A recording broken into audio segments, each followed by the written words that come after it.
จะเป็นศัตรูกับพระราชบิดาที่ปรากฏที่มันพ้นตายไว้มันก็เริ่มชัดเจนขึ้นทุกวันเลยนะความนั่นแหละจนกระทั่งพระราชกุมารนั้นนะตอนแรกตอนละอ่อนเป็นละอ่อนอยู่เนาะก็ได้คบหากับพระเทวทัตแล้วนะก็คบหาพระเทวทัตพระเทวทัตแล้วความเป็นศัตรูต่อพระราชบิดานั้นพระเจ้าชายอาชาติศัตรูนี่ปรากฏชัดเลยเนี่ยมีเรื่องนี้ว่าก็พระเทวทัตเนี่ยพระเทวทัตองค์เนี้ยแต่เดิมก็ออกบวชในสำนักขององค์สมเด็จพระสัมมาสัมพุทธเจ้าคนนี้ละพร้อมกับเจ้าชายในสักยะตระกูลในสักยะบุตรกับสักยะตระกูลมีพระอนุรุทธะมีพระอนุรุทธะพระอานนท์เนี่ยเป็นต้นเนาะเพราะเหตุที่ตัวเก่าเกิดในตระกูลขัตติยะตระกูลเกิดในตระกูลทสูงของในสักยะตระกูลเนี่ยสักยะวงศ์ตระกูลเนี่ยเป็นเชื้อสายที่เป็นกษัตริย์เสมอกันพอบวชแล้วก็อุตสาหะบำเพ็ญธรรมพระเทวทัตนี่นะจนสำเร็จฤทธิ์ได้ฌานสมาบัติเหมือนกันแต่เป็นฌานโลกิยะนะได้ฌานสำเร็จฤทธิ์มีฤทธิ์เหมือนกันเป็นห้องว่าเป็นฤทธิ์แห่งปุถุชนมีฤทธิ์ได้แต่ยังบรรลุเป็นพระอริยมรรคมันได้เป็นพระอริยมรรคอริยผลนะขั้นโสดาปฏิบัติพระเทวดาบนเป็นได้เป็นแต่มีฤทธิ์ได้พระเทวทัตนี่นะข่าวที่ตามสมเด็จพระองค์สมเด็จพระสัมมาสัมพุทธเจ้าไปยังโกสัมพีนครในการครั้งนั้นเนี่ยลาภสักการะทั้งหลายบังเกิดลาภสักการะทั้งหลายบังเกิดขึ้นเพราะว่าคนเคารพนับถือพุทธศาสนาเป็นอันมากสักการะบังเกิดในวรพุทธศาสนาเป็นอย่างมากเลยประชาชนทั้งหลายมาว่าจะเป็นเศรษฐีป่อค้าคหบดีข้าราชการเจ้าบ้านธรรมดาต่างมีเสื้อผ้าอาหารเข้าไปในวัดในวาในวิหารแล้วต่างคนต่างมุ่งไปถวายทานต่างคนต่างมุ่งไปถวายทานแก่ภิกษุสงฆ์องค์ที่ตกเก่าเลื่อมใส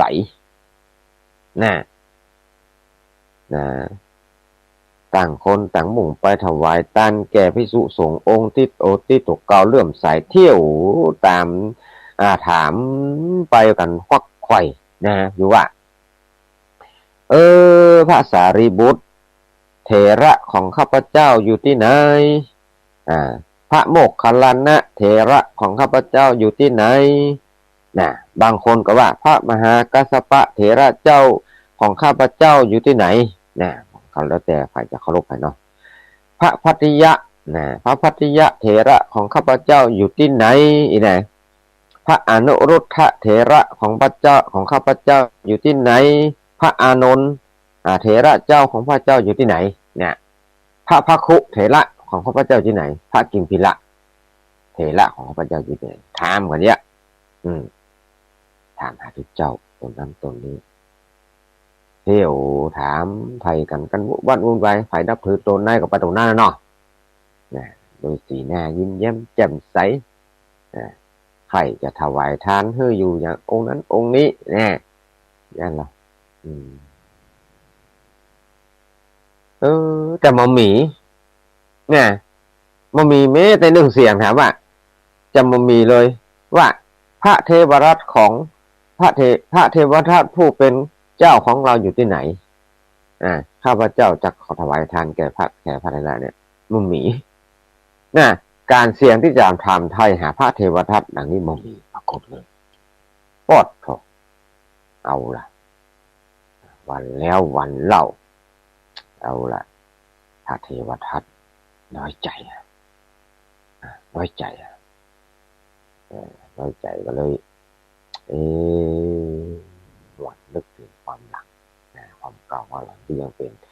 ฤหัสถ์นะโอ้ตอนเป็นคฤหัสถ์นี่เป็นพระอันเป็นเจ้าชายนะเกิดในราชตระกูลนะเป็นเกิดขัดเพราะว่าขัตติยมานะนะขัตติยมานะนะเกิดขึ้นเลยปัดทอง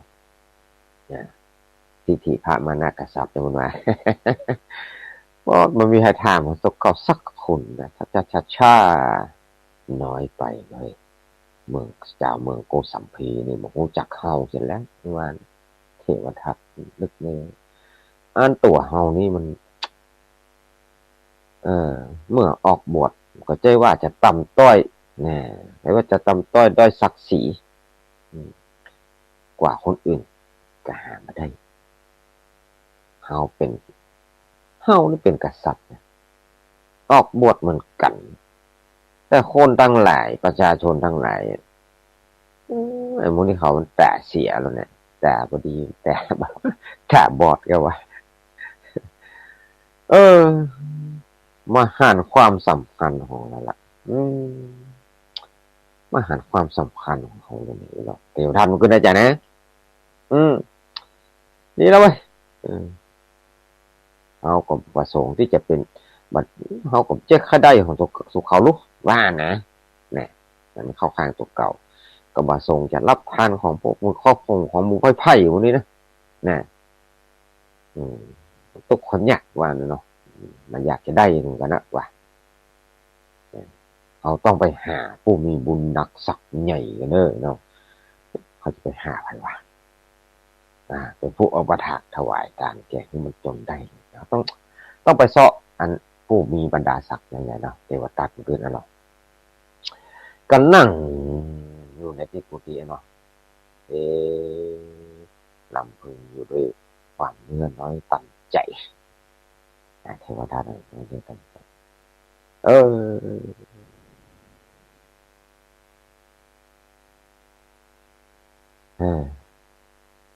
ลำพึงลำพันแล้วเนี่ยต่ำใจเนาะความเป็นธรรมตามสมานิสัยนี่มันได้เลยเนอะโอ้กึดแล้วรุนเล่าร้อนลุ่มในใจในที่สุดพระเทวทัต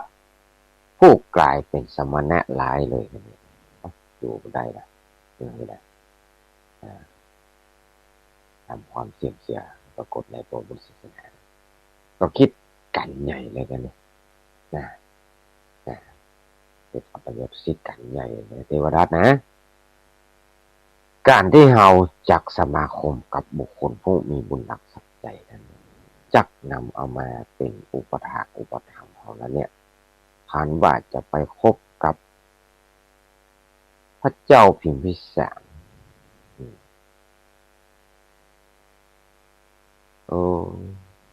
พระเจ้าพิมพิสารที่เป็นเจ้าเมืองกรุงราชคฤห์นี่แล้วก็เห็นที่บทเป็นการขอท่า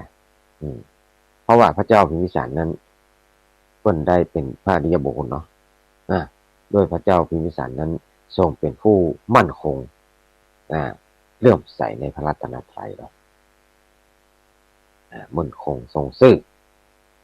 เสื่อมใสในพระรัตนตรัยได้สำเร็จพระโสดาปัตติผลเป็นพระอริยบุคคลในประวัติพุทธศาสนาตั้งแต่เมื่อได้ทรงพบกับพระพุทธเจ้าละเป็นครั้งแรกนะก็ได้พระโสดาบันเลยพระเจ้าพิมพิสารโอ้ให้จะบอกไหมเนาะได้เลยจะมาเริ่มใส่เฮาเนาะผู้เป็นปุถุชนก็ตัวหูตัวเก่าอยู่นะว่าตัวเก่าเป็นปุถุชนนะพระเทวทัตนะแต่เขายังมีฤทธิ์นะคำว่าจะไปสมาคมกับใครก็พระเจ้าประเสริฐที่โกศลนี่เนาะจะไปหาพระเจ้าประเสริฐที่โกศลก็มาสำเร็จเห็นละก็น่าจะมาสำเร็จให้เพราะว่าพระเจ้าประเสริฐที่โกศลก็เป็นนั้นก็เป็นเพื่อนเดียวกันนะก็เป็นเพื่อนเป็นคู่กันกับพระเจ้าพิมพิสารนี่นะมีพุทธเจ้าเป็นครูเหมือนกันนะเป็นลูกศิษย์พุทธเจ้าเหมือนกันนะเป็นพระโสดาบันเหมือนกันนะพระเจ้าประเสริฐที่โกศลก็ได้เนาะแต่ว่าถ้าจะหาพระเจ้าเป็นที่โกศลก็เป็นได้เรื่องเนาะก็เลยคิดแล้วก็เขาแท้อัน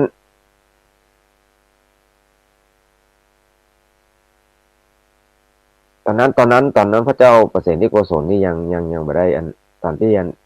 ไอไอไอพระเจ้าประเสนที่โกศลนี่ตอนนั้นยังไม่ได้เป็นพระโสดาเป็นไม่ได้พระเดียบุคคลเดียวเนาะพระเจ้าประเสนที่โกศลยังมีความรู้ใสแล้วนะมีความรู้ใสแล้วก็มีเป็นนับถือพระพุทธเจ้าเลยแล้วก็มีพระเจ้าพิมพิสารเป็นเพื่อนกันเนาะก็มีความสนิทสนมนะมีความเลื่อมใสในพระพุทธเจ้าเป็นยิ่งนักเหมือนกันก็บัดก็ก็เขาท่านะจะมีความเลื่อมใสในตัวพระเทวทัตได้นะก็เลยนึกถึงไงแต่เจ้าชายอาชาศัตรูนี่เป็นกุมารเนาะเป็นราชบุตรในพระเจ้าพิมพิสารนี่ยังละอ่อนอยู่ยังบ่มีไผยังยังมาได้เลื่อมใสไผเตื้อมาได้เลื่อมใสในพระพุทธเจ้าเตื้อมันเป็นละอ่อนอยู่เนาะยังเพราะว่ายังไม่ได้เข้าวัดเข้าไว้ไม่ได้มีการถ้าไปคบนะขอคบสมาคมกับพระเจ้าพระชาติศัตรูดีกว่าแน่คือพระเจ้าชาติศัตรูมีความเลื่อมใสในตัวเนี่ยโอ้จะเข้าท่าเลยเนี่ยเห็นที่จะได้การแล้วเว้ยเนาะเมื่อคิดอย่างนี้แล้วนะก็รีบเดินทางไปจากเมืองโกสัมพีนะจากโกสัมพีนะโอ้จอกช้ำละกำใจนะจากโกสัมพีเราซอกช้ำละกำใจโกสีมีใครมันถามถึงสักคนมีใครมาหามีใครตานึงสักคนนะมุ่งหน้าไปสู่เมืองราชคฤห์นะคนเดียวละหนีไปคนเดียวแล้วกันนี่ขั้นถึงแล้วก็อธิษฐานอำนาจแห่งฤทธิ์ปุถุชนที่ตัวเก่าได้ฌานแล้ว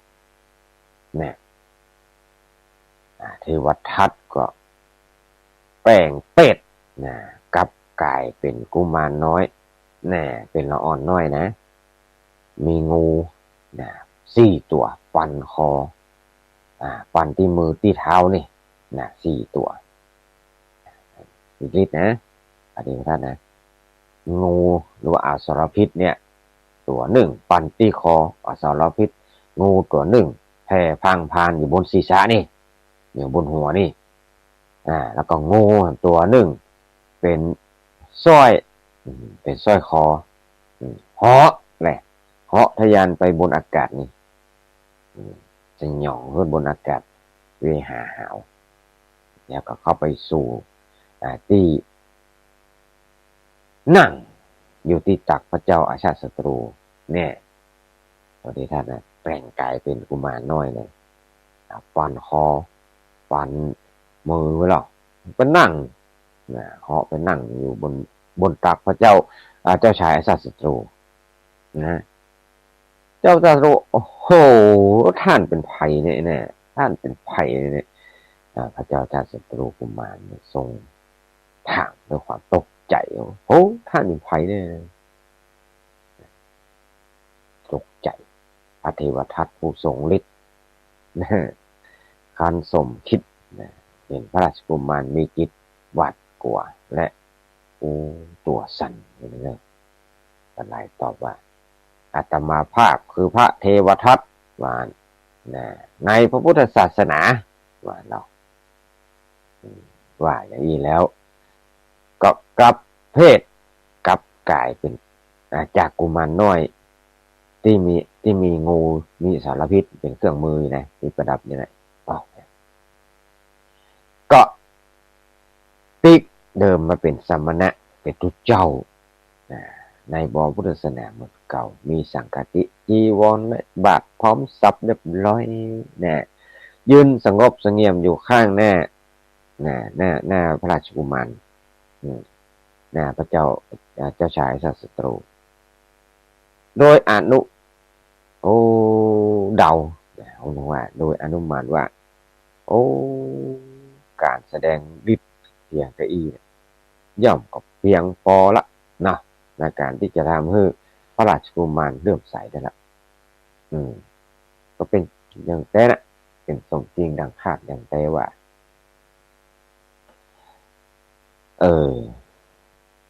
พอ ราะตั้งแต่นั้นเป็นต้นมาเจ้าชายอสัตตุ ราชกุมารก็ทรงมีความเลื่อมใสในพระเทวทัตเป็นอย่างนักอุปถากด้วยจตุปัจจัยอย่างล้นเหลือเมื่อพระเทวทัตถูกลาภสักการะและได้รับความยกย่องเข้าครอบงำเลยเข้าหัวมันแหละสำหรับสักการะหนักเลยปอดต่ออันนี้สัมโมหะเกิดขึ้นในใจเลยความหลงความเมามัวเมาคนบอกว่ามัวเมามันเมินแล้วก็เกิดความคิดขึ้นในใจเกิดกินแล้วเกิดบาปบาปจิตคิดเอาควรจักปกครองคณะสงฆ์ว่านะจะแยกแล้วเราจะปกครองคณะสงฆ์ถ้าจะเข้าท่าเราจะปกครองคณะสงฆ์ทั้งสิ้นเนี่ยเป็นการดีเดี๋ยวเรามันเกิดหนักขึ้นใหญ่หรอกปฏิบัติครับเนี่ยอากุศลจิตอย่างคิดโดยอากุศลจิตนะฤทธิ์ปุถุชนมาได้นะที่ตนได้ก็พอนเสื่อมเลยทันทีนะแค่คิดนี้นะฤทธิ์ตัวเก่าที่ได้มามันเป็นฤทธิ์ปุถุชนมันเสื่อมได้เนาะฤทธิ์ปุถุชนที่ตนแต่ก็ได้พันเสื่อมไปเลยนะขณะที่เกิดความคิดนั้นฤทธิ์หายทันทีเลยก็เหมือนกันฌานสมาบัติเขาที่เป็นโลกียฌานทั้งหลายเตฤาษีทั้งหลายแต่ก่อนนี้เนี่ยเหาะได้เหาะเหินในอากาศได้หรอถ้าเกิดราคะขึ้นมาทันทีเนี่ยเกิดความกำหนัดขึ้นมานี่หมดตกทันทีเลยกำลังเหาะอยู่ในบนนั้นแล้วก็มีฤาษีเหาะผ่านราชวังหันนางสนมนางอะไรอย่างตั้งหลายอาบน้ำเกิดราคะมาตกทันทีแล้วเบาะอย่างนั้นมันเดียวกันอันนี้เกิดเพราะว่าโมหะเกิดขึ้นราคะโทสะโมหะเกิดนี่ฤทธิ์หมดทันทีเลยถ้าเป็นฤทธิ์ถ้าอยู่ในฌานอยู่นี่เหาะได้เหาะเหินในการได้จะเป็นอย่างก็ได้แต่ว่าถ้าฤทธิ์หมดเป็นโลกี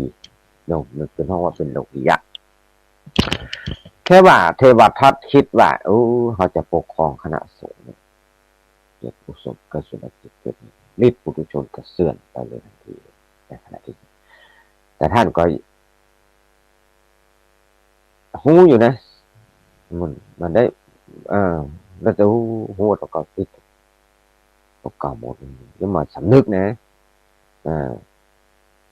เข้าไปเฝ้าสมเด็จพระสัมมาสัมพุทธเจ้าล่ะทูลขอทรงแต่งตั้งตัวเก่าผู้เป็นผู้ปกครองภิกษุสงฆ์เนี่ยตัวเก่าจะปกครองแหละพระพุทธเจ้าไปอนุญาตเนี่ยเนาะสมเด็จพระสัมมาสัมพุทธเจ้าพระพุทธองค์ทรงอนุญาตมาอนุญาตไม่ได้อะไรก็เลยเกิดจิตอาฆาตโหดเครื่องในพระพุทธเจ้าจึงเข้าไปหาพระเจ้าจ่ายชาติศัตรูแล้วคันนี้นะโหดพุทธเจ้าเข้าไปหาเจ้าจ่ายชาติศัตรูราชกุมารนี่นะซึ่งเป็นอุปถากสำคัญแห่งตัวเก่าเลยก็บอกว่าดูก่อนราชกุมารแต่ก่อนนั้นคนเฮามีอายุยืนนานมาเหมือนกันแต่ก่อนนี้คนเฮานี่อายุยืนนานมาเหมือนประเดี๋ยวนี้เนอะอะไรนะคนเฮาอายุยืนนานมาเหมือนกันทุกวันนี้นะโดยว่าปัจจุบันเนี้ยคนเฮามีอายุสั้นนะนี่นะท่านลองคิดดูลองสำนึกถึงความจริงนี่ข้อนี้ก่อนดูก่อนราชกุมารการที่ท่านจะพึงถึงความตายเสียตั้งแต่ยังเป็นเด็กก็คือตายวันพรุ่งนี้ก็ย่อมได้ไว้นะก็ย่อมเป็นฐานะที่จะพึงได้แน่เป็นการถ้าจะได้เฮาทั้งสองนี่มาลองปรึกษากันพออาตมาภาพนี้ได้มาคำหนึ่งถึงข้อนี้แล้วเนี่ยก็ใครจะบอกท่านว่าการที่เราควรทำจะทำการกระทำในภายหน้าเนี่ยคือว่าท่านต้องจง จงปงพระชนชีพนะพระราชบิดาเนี่ยจะตั้งตัวเป็นพระเจ้าแผ่นดินเสียเองนะ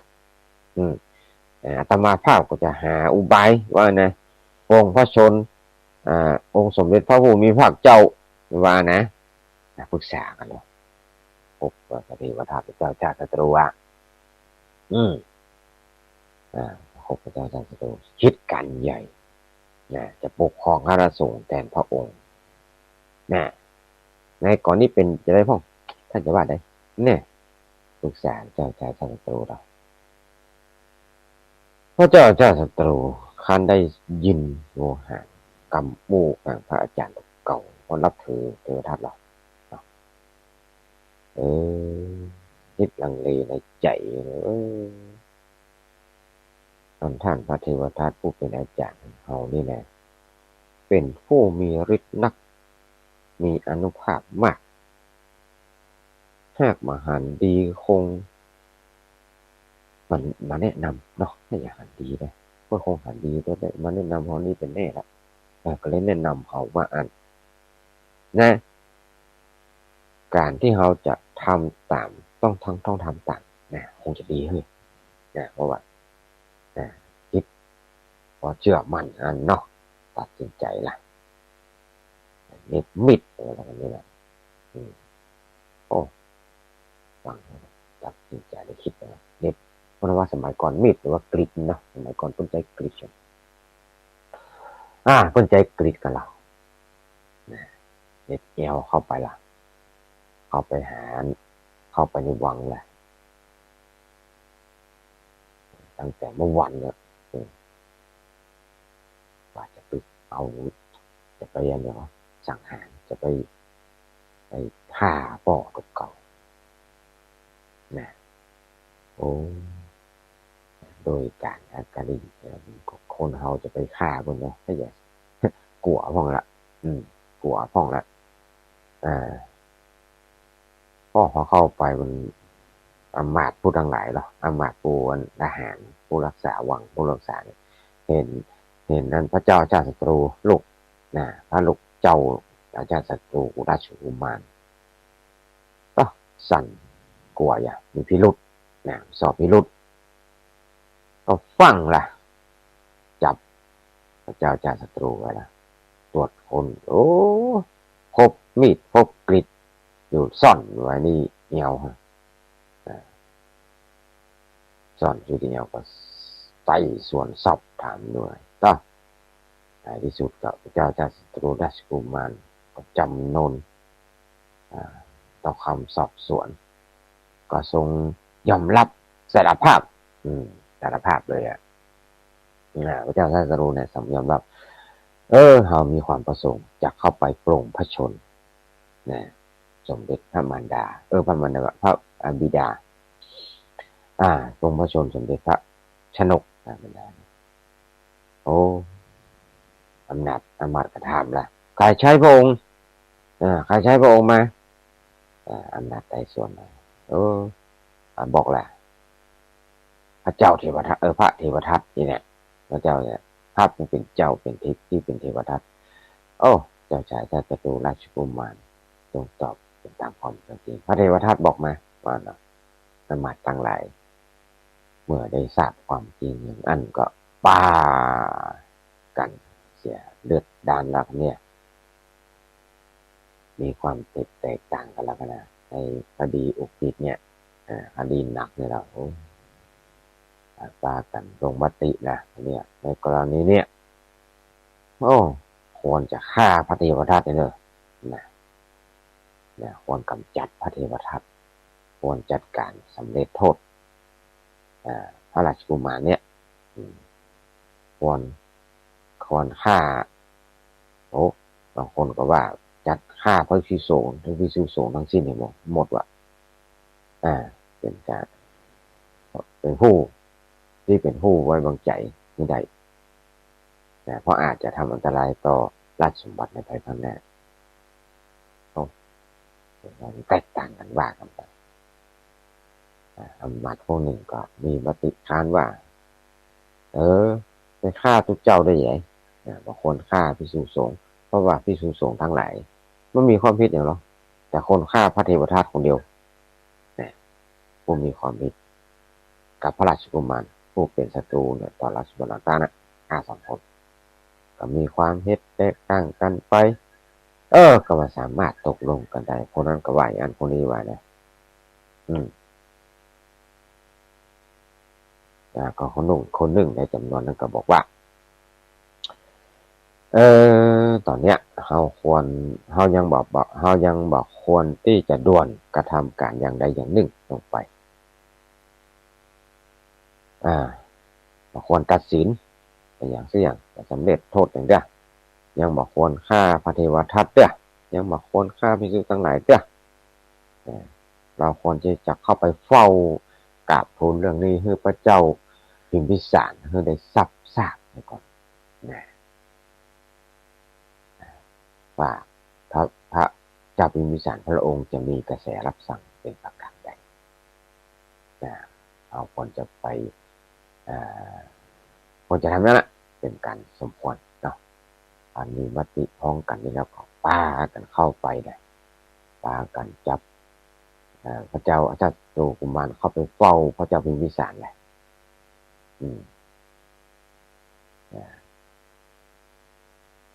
เมืองราชคฤห์แขวงมคธหรอแล้วก็ประคับกราบบังคมทูลว่าเรื่องทั้งหลายที่ได้ทราบพระเจ้าพิมพิสารว่ามหาอมาตย์ทั้งหลายในกรณีนี้พวกท่านมีความเห็นเป็นอย่างไรว่าทรงมีพระราชกระแสแล้วดำรัสขึ้นอย่างเนาะก็เลยว่าเมื่อทรงสดับเรื่องราวตลอดแล้วเนาะมาทั้งหลายบางคนก็บอกว่าเดชะในกรณีนี้ข้าพระบาททั้งหลายเห็นว่าควรจักสำเร็จโทษพระราชกุมารและควรจักประหารชีวิตพระเทวทัตผู้มีความผิดพร้อมทั้งจับภิกษุสงฆ์ในแว่นแคว้นของเราฆ่าทั้งหมดว่าอันพระเจ้าฆ่าใช่ไหมว่าเพราะฆ่าขืนปล่อยไว้ก็วางใจบ่ได้เนี่ยว่าจะมามีเหตุการณ์อย่างนี้เกิดขึ้นอีกเนี่ยอามาตย์คนเองจากนี้จะมีสังว่านั่นพระบรมกษัตริย์ผู้เป็นสดาบันเนาะอริยบุคคลผู้ทาน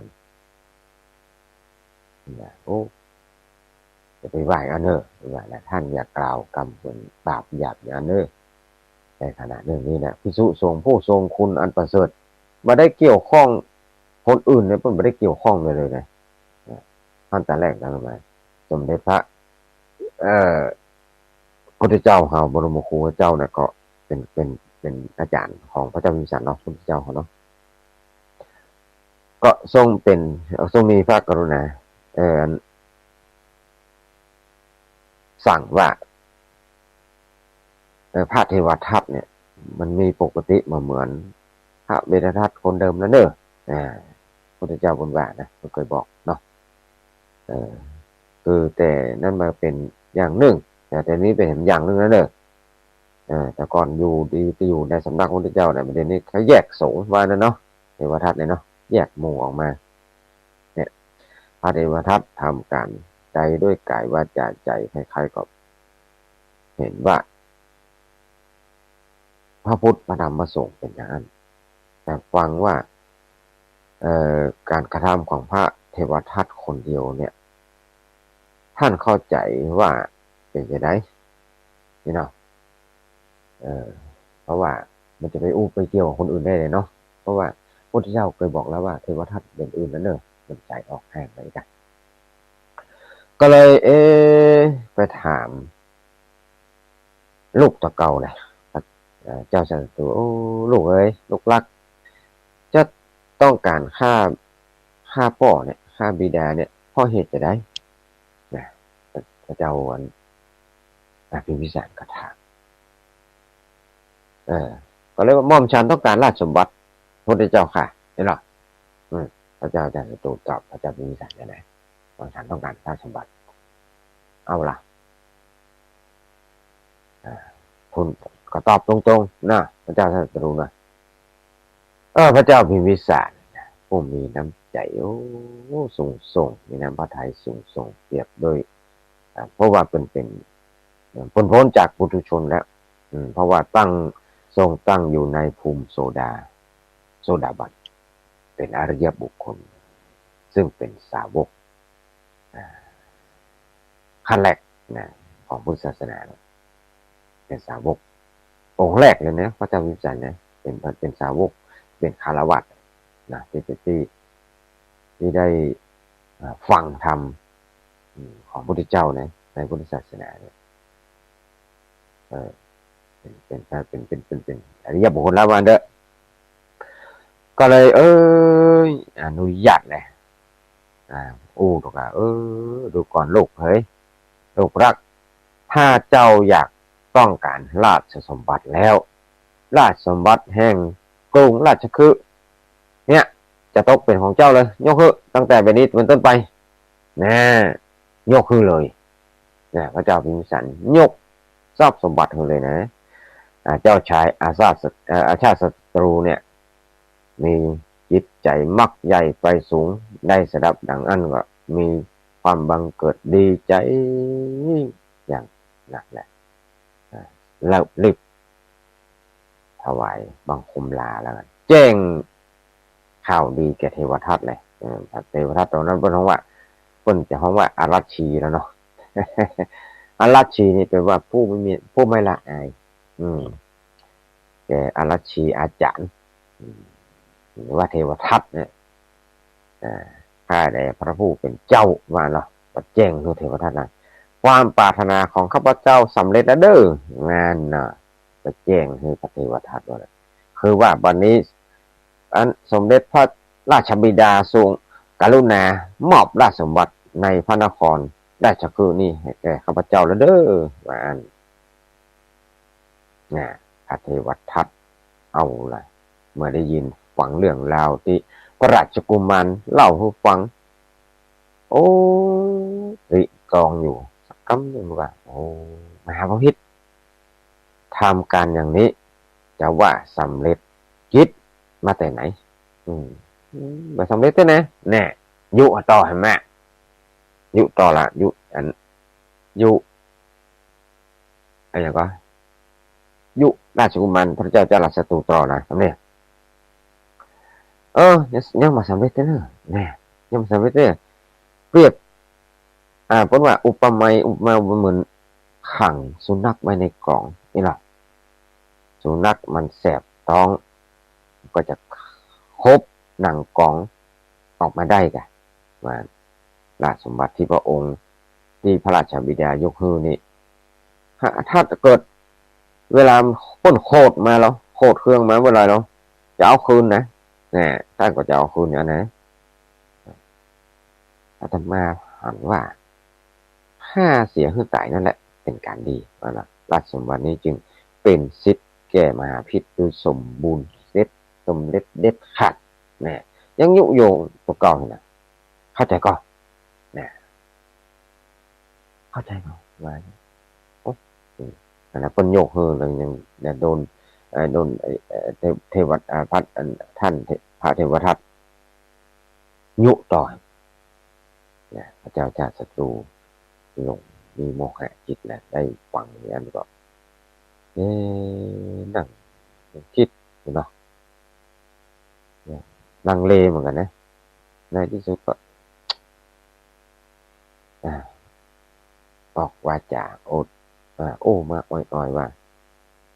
ข้าแต่พระผู้เป็นเจ้าข้าพเจ้ามาอาจจะฆ่าราชบิดาของข้าพเจ้าได้โดยสัตราวุธอย่างใดอย่างหนึ่งก็รู้สึกนี่แหละรู้สึกบัดสีใจเนาะมันมาหู้เนี่ยใดเนี่ยเนาะมันละอายใจจะไปฆ่าป่อตัวเก่านี่นะบัดสีใจ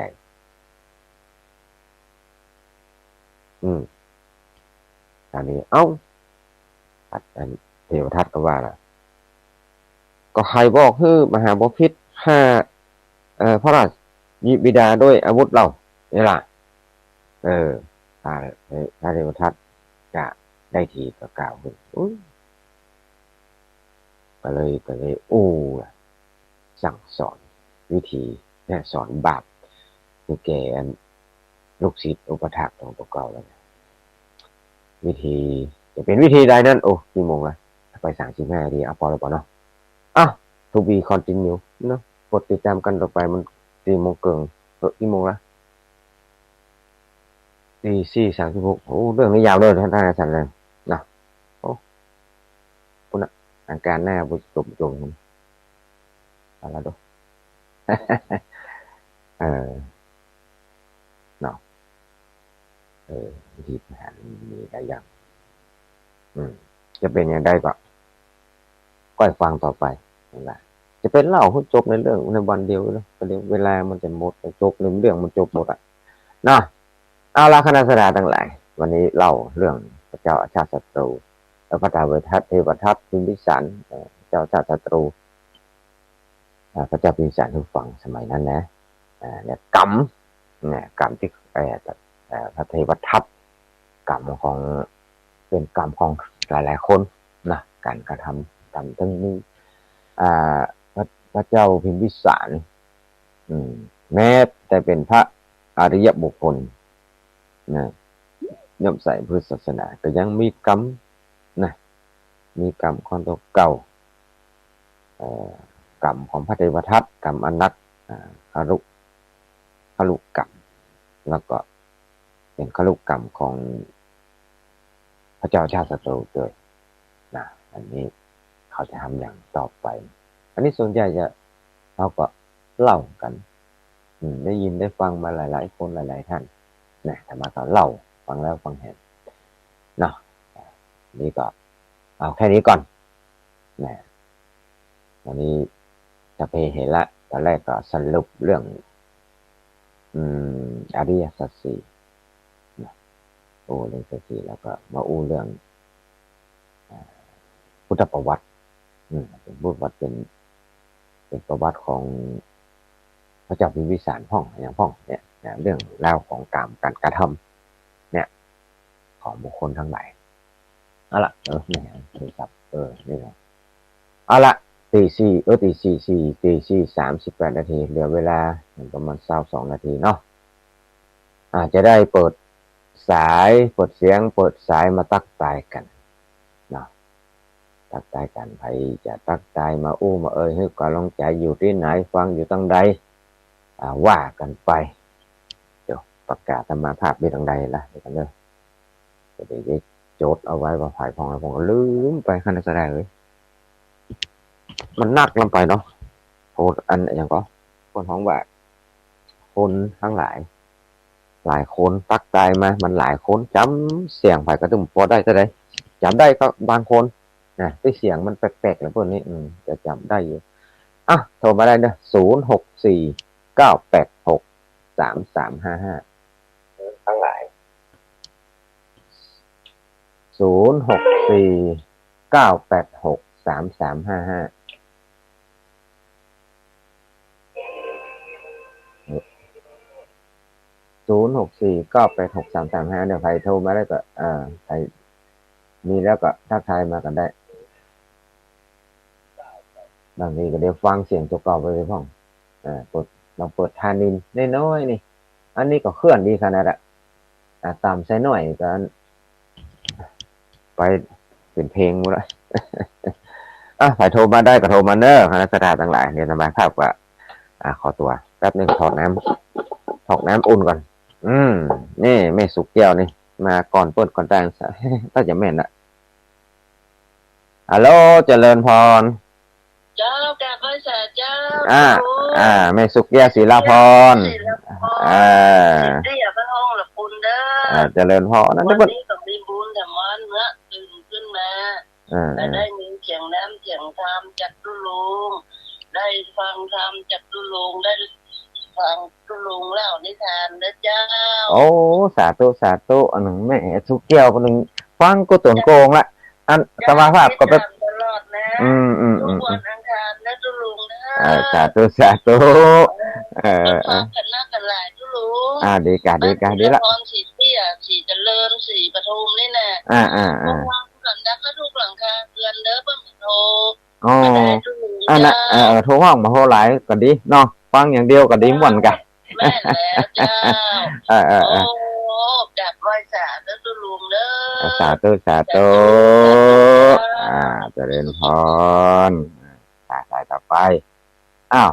7900ฮัลโหลยังไม่ได้ยินเสียงไงฮัลโหลติดละครับหายเนี่ยโอ้7900ของเบอร์ไผ่เอ่ยแต่มันเสียงมันก้อยเนาะเนาะดังละอันครับไม่ช้าครับผมนี่ขายเอ่ยป้อยป้อบนตาลนั้นดอยสะเก็ดเนาะจะกระแปงก็ดอยสะเก็ดก็ฮะครับแม่นก็ป้อบนตาลจะเอาลงมาแล้วท่านดีละสาธุป้อบนตาลป้อบนตาลฟังชัดดีเนาะป้อเนาะสาธุเด้อป้อบนตาลเนาะเจดีย์3 ยอดเจดีย์3 ยอดเนาะจิตนั่นแหละเจดีย์3 ยอดเด้อสาธุฟังอยู่ตลอดเลยฟังดีๆละทำไมพุทธเจ้าเนาะโอเคเนาะภาษาว่าเจริญพร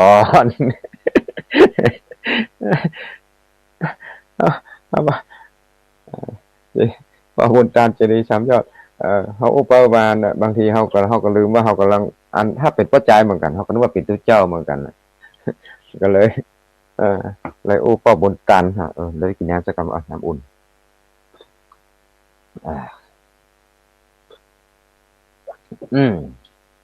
สายต่อไปสายมนต์ตะกี้ไม่ได้ฮับสายไผ่มันสายนี่พระบุญตาลเจดีย์3 ยอดอันแรกก็แม่สุแก้วเนาะสุแก้วศรีละพร064-986-3355แต่ต่อไปบางคนก็ฟังอย่างเดียวนะโทรบัตรตันในวันนั้นอย่างแม่ในวันนั้นแม่ฟังอย่างเดียวนะโคตรบัตรย่างโคตรบัตรตันต้นนี่แหละมันจังอะไรกำเป็นยังเนาะฟังก็ม่วนก็โทรมาก็ดีนะก็ลุงจะได้รู้ว่ามีกำลังใจหรอมีใครโทรมาสักคนเลยสิมาล่างมันนี่พ่อก็ได้ฟังเขาสักคนเนี่ยก็เนาะมันมีกำลังใจฟังมันมีกำลังใจถ้าคนโทรมาหลายกันว่าได้0 แอนของพวกกี่เบอร์ส่วนกันน่ะถ้ามีคนโทรก็มีกำลังใจว่าถ้าว่ามีใครโทรมาเลยก็มาแรงมีเหตุฟังเขาอย่าแก้มันเป็นอย่างนั้นแน่เนาะจิตใจเขาคิดอันเนาะแต่มีคนฟังนักตอนช่วงเจ้าเนาะช่วงเจ้าแต่บ้านใกล้ๆเรือนเคียงที่เพิ่นฮู้จักเพิ่นมาปักมาหาสู่กันได้เนี่ยเพิ่นก็มาที่วัดเนี่ยมาวัดมาว่าเนี่ยเพิ่นต้องทำโตหมายว่าที่ความจริงแม่สุกแก้วตะกี้เพิ่นก็บ่ไกลกันนะมาถึง10 กิโลแล้วจ้ะระยะทางที่ห่างกันนี่นะอยู่นี่นะเพิ่นก็แจ้งว่าคนฟังหลายนะบ้านเพิ่นนะบ้านศรีละพรเนี่ยเพิ่นว่าฟังหลายก็ดีนะบ้านสีเตี้ยนี่ก็ได้ใกล้ๆนะตรงข้ามกันนะ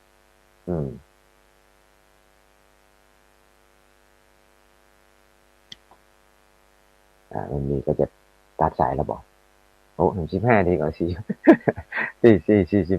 ตรงนี้45สายต่อไปตะกี้ไผที่โดนตัดไปเกี้วันนั้นไปไหนก็ใครก็โทรมาวันนั้นลืมไปหลังจากที่หยุดรายการเนาะหลังจากหยุดรายการไปมีคนมาโทรหลายสายนะหลายสายเหมือนกันที่โทรเข้ามาเพื่อนี้เนาะนั่นแหละตะกี้เนี่ย 094ได้ถ่ายหมวดอันเนี้ย6243นี่ถ่ายหมดนะอ้าวเจริญพรน่ะเสียงบอกให้ดังเลยแม่เดี๋ยวมันเกี่ยวกับโทรศัพท์ตู้ก่อนถ้าอย่ารู้ไปนะเนี่ยฮัลโหล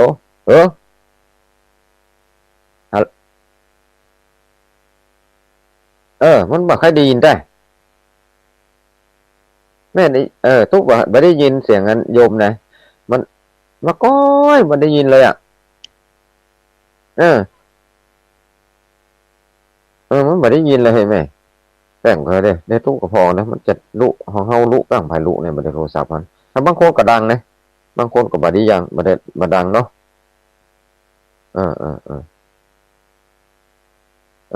เดี๋ยวโทรมาใหม่เด้อก็เดี๋ยวก่อนลองรับสายอื่นกันแม่เด้อโยมเด้อโต3-4สายเวลาโทรมาก็โทรมาหลายแต่หลายว่า 4-5 สายซ้อนกันอันนี้รับสายนี้ก่อนฮัลโหล7960นี่หายเอ่ยห้วยการนี่ห้วยการเนาะห้วยการนี่ไผก็ไม่ใส่ทองจ้าไม่ใส่ทองเนาะจ้าใส่ทองห้วยการก็คือถูกต้องก็17.5นี่ชัดเจนจ้าชัดเจนเนาะแสดงว่ามันก็บักไก่กันได้เนาะห้วยการห้วยการกับจอมดีละสาธุแม่ฟังกุศลองค์อ่ะสาธุเจริญพรขอบคุณนักนะแม่สายทองห้วยการมันจะเขียนห้วยเกี้ยวอ่ะเอาเขียนแล้วแม่ห้วยกันเอาสายต่อไปอาจจะได้เอาหลายๆสายมันจะได้ฮับกันนักฮัลโหลนี่ขาย894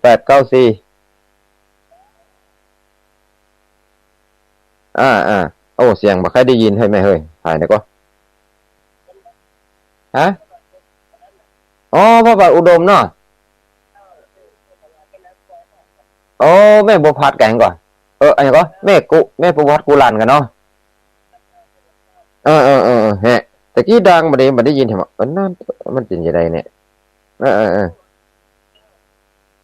บ่ใช่อันเสียงโทรศัพท์ตุเนาะมันบ่ค่อยได้ยินแม่บัวพัดนั้นชัดเจนสิพ้นชัดเจนกะแต่ว่าโทรศัพท์ของตู้ได้มันบ่ได้ยินเลยกะดีละแม่ฟังธรรมะทำดีแล้วสาธุสายต่อไปโปรดสายราชการเจ้าเจริญพรใช่ที่เสียงได้ยินเฮ้ยแม่อย่างเอ่ยจากแม่จันสมมันนี่ครับแม่จันสมมันจากแม่สาวเนาะวันนั้นถามหาเด้อแม่จันสมเด้อที่ไปฝางวันนั้นนะหันท่านนะมาหันจังได๋สาหาก็ว่าทุกเจ้ามันนักเกินบ่ไงโคนมันนักเกินเนาะทุกเจ้านักสาท่านนี่ไหนนี่มันตัวโคนมันตัวมันน้อยมันให้หลอดใส่แต่เห็นเนี่ยเจ้านักเอากลุ่มกล้าเข้าไปเนาะแต่ก็สั่งเข้ากันนะสั่งเล่นนะ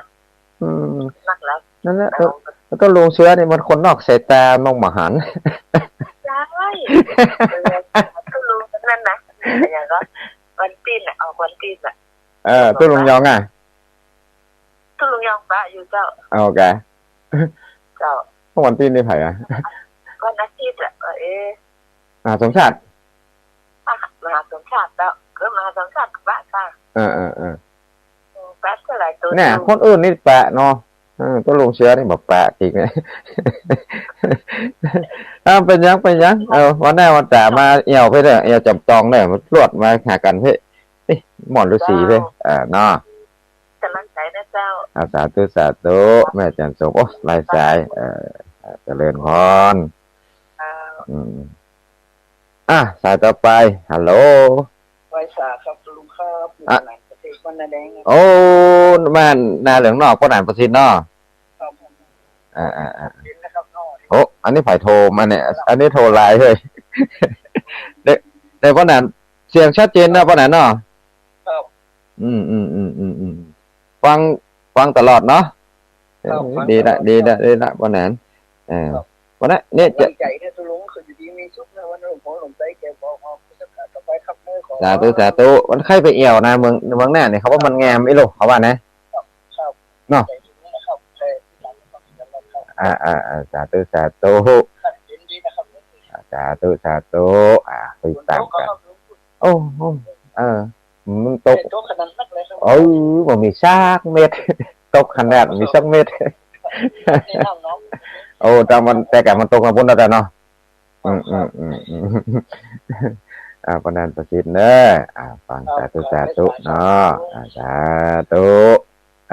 ตะกี้ปอดโทรมีเป็นชิปสายที่โทรมาบัดนี้ครับ1 2 3 4 5 6 7 8ครับเนี่ยเวลาอันนี้มากับมันมากำเดียวนะอย่างว่านะมันบัดนี้ครับสมมาตัวเด้อก็มาไฟนี่ไผ่มุนครับต่อเจริญพรอันนี้ไผ่ก็มันเสียงมันก็คดีนเลยไม่อันนี้ไม่สุกแก้วนั่นกันเนาะไม่สุกแก้วอย่างก็มันโพธารามสีโพธารามเนาะนี่สุกแก้วสีโพธตะกี้สุกแก้วตะกี้สุกแก้วอย่างก็อันนั้นสีโพธารามก็คนเดิมนั่นใช่กันเนี่ยอันนั้นแกโอเคสาธุกันว่าสุกี้เราคนเดิมไปไกลเนาะสาธุแม่สุกี้เพราะว่าคนเดิมไกลเนาะก็ไม่อ่านกันเนาะมันโทรศัพท์นี่มันอยู่ที่เขาใจเวลาเขากดถูกพ่องมาถูกไหลเนี่ยมันมีไฟเนี่ยที่บัได้ฮับมันมีหลายสายเหมือนกันเนอะอันนี้อันนี้ถ้าจะดังนี่เนอะอันนี้เสียงว่าไงฮัลโหลเจริญพรแม่กนกกรกันการค่ะเจริญแม่กรกมลค่ะนายพัฒนาหอนสันไฟค่ะตัวที่แรกแม่สุแก้วศรีละครค่ะอันนี้แม่สุแก้วศรีโพธารามค่ะคนละคนแม่นแม่สุแก้วนี่เพิ่นโทรมากรรมแล้วก็มันบัดชัดมันได้ยินเสียงเพิ่นบ่ได้ยินแต่เนอะของแม่สุแก้วเนี่ยมันเสียงก้อยร้องได้มันไม่ได้ยินนะตะลุงกับเปิดที่ลำโพงก็ได้อันนั้นกันเปิดนะทุกวันนี่ก็เปิดเนี่ยของตะลุงนี่ก็เปิดเนี่ยบางทีมันก็ปิดคนเดียวมันอย่างนั้นมันโทรศัพท์นี่มันใครรู้เหมือนเจ้าวันนี้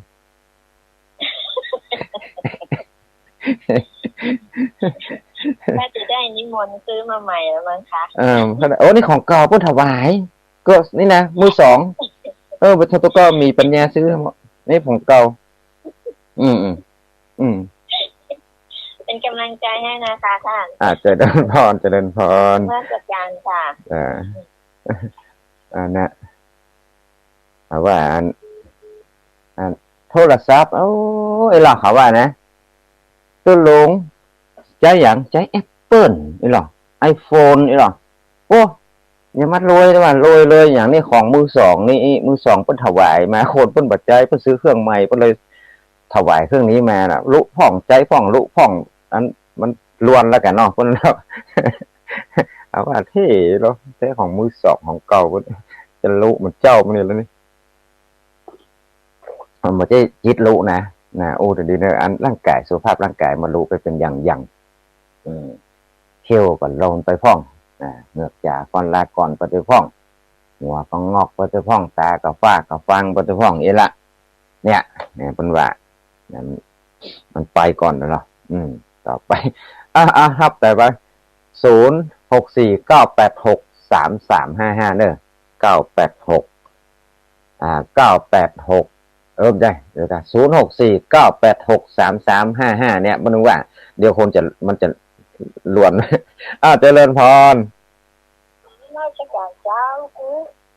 อันนี้ฝ่ายเนี่ยนั่นตู้ลุงเนี่ยตู้ลุงเนี่ยเจ้าพระโคนะแม่พรกันเนี่ยแม่ก่อนนั่นน่ะจำเสียงได้ตู้ลุงบ่ใช่พระโค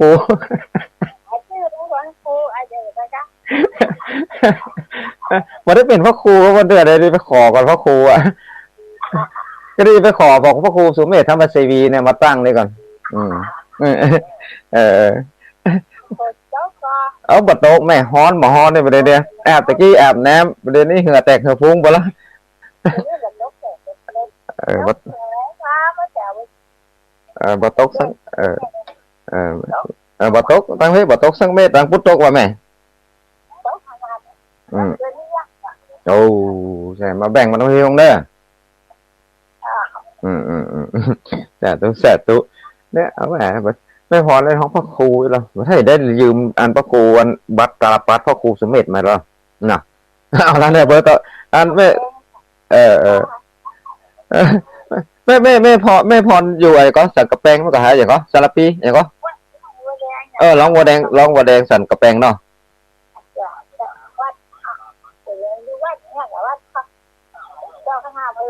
อ๋อสาธุนะแม่เนอะมันกำลังใจแม่พรคนโทรมาประจำเลยสาธุฟังเขาเตะดีไหมเนาะถ้าฝนตกหน้ากับแบ่งมาให้พ่องต่อไปสายต่อไปอ่านแฮมก่อนหายเอ่ย763ใครเอ่ยไม่ใช่นี่เบอร์ไผ่เนี่ยสันทรายแม่โจ้อ๋อนี่ไม่สันทรายแม่โจ้เนาะโอ้เสียงเยอะกำลังตื่นใหม่อันนั้นกับมุกทำดีนะคนนะไม่ไปวันนั้นนะสันทรายแม่โจ้แม่ก็สันทรายแม่โจ้ไม่4,000แม่ก็ขอสมาภัยมันลักมันไปแล้วมันเอาจับภัยก็ไม่ได้นะ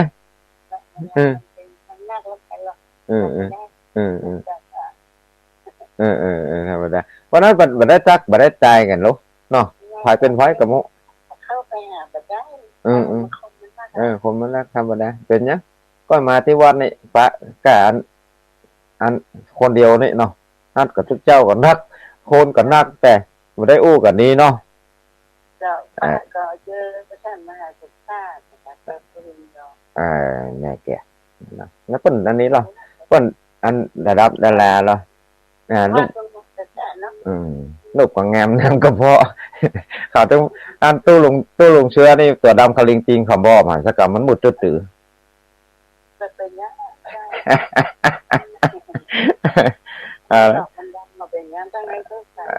ตั้งหนอสดใสเนาะสาธุคนเขาต้องใจดีสาธุแม่4,000แม่โจ้คือกำลังใจกันเนาะเจริญพรฮับสายไปเรื่อยๆไปเลยเนี่ยหายเนี่ยเจริญพรสายต่อไปเจ้าภาษาเจ้าอันรายงานตัวหน่อยพายเอ่ยแล้วเจ้าได้โทรกันละครั้งแต่เหมือนเนี่ยแต่ว่ายังใหม่ๆก่อนจะเหมือนทำได้โทรแล้วก็อยู่อันบางปานเลยเจ้าโอ้